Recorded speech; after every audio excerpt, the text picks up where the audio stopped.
تمرین شماره 254. توم چپ توم بک بک چپ بک چپ توم بک بک چپ توم بک چپ توم بک بک چپ بک چپ توم بک سکوت. توم چپ توم بک بک چپ بک چپ توم بک بک چپ توم بک چپ توم بک بک چپ بک چپ توم بک توم چپ توم بک بک چپ بک چپ توم بک بک چپ توم بک چپ توم بک بک چپ بک چپ توم بک. یک دو یک دو سه یک دو یک دو سه یک دو یک دو سه یک دو یک دو سه. توی تمرین نقطه دار باید برگردین اول تمرین نقطه دار رو بزنین، خوب شمارش یادتون بیاد، درست انجام بدین و بعد دوباره بریم سراغ این ریتم. توم میشه شماره یک. دو رو که میگیم به خاطر مدت زمانی که رو توم مکس کردیم دو رو میگیم بعد چپ رو میزنیم، یعنی با دو چپ رو نمیزنیم، میشه یک دو به خاطر نقطه‌ای که توم داره زمان اون طولانی تره. یک دو یک دو سه یک دو.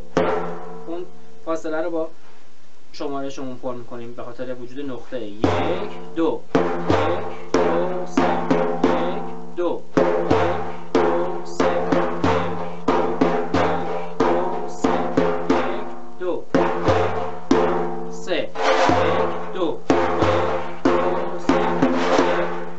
دو سه یک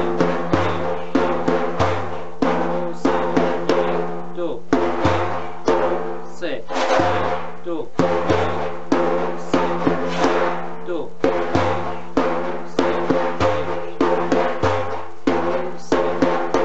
دو سه یک دو یک دو سه دو سه دو دو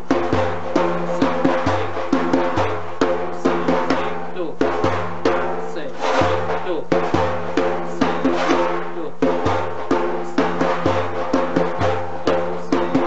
دو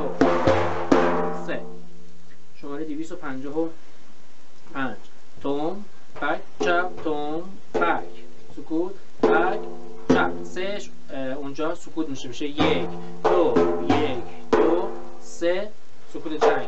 یک دو یک دو سه سه دوباره سکوت چنگ سکوت. بک چپ توم چپ بک سکوت بک چپ توم بک سکوت توم بک چپ توم بک سکوت بک چپ توم بک سکوت بک چپ توم چپ بک سکوت بک چپ توم بک.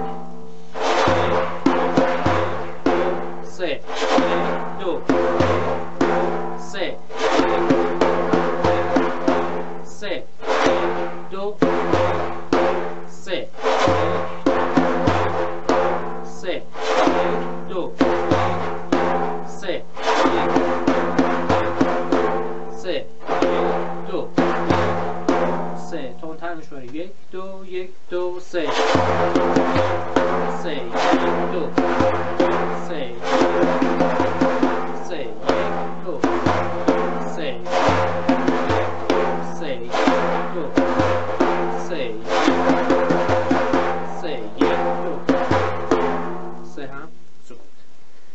256. توم سکوت توم ریز بک سکوت توم ریز توم توم توم ریز بک سکوت توم ریز توم سکوت توم ریز سکوت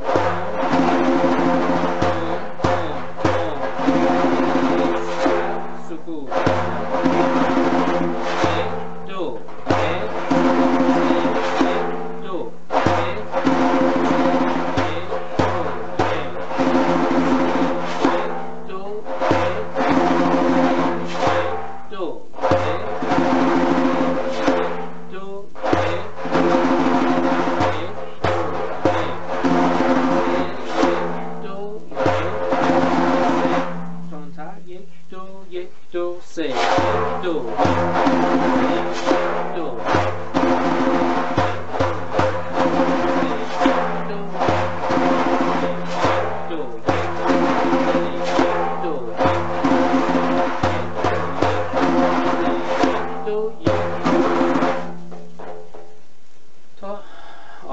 تمرین 256.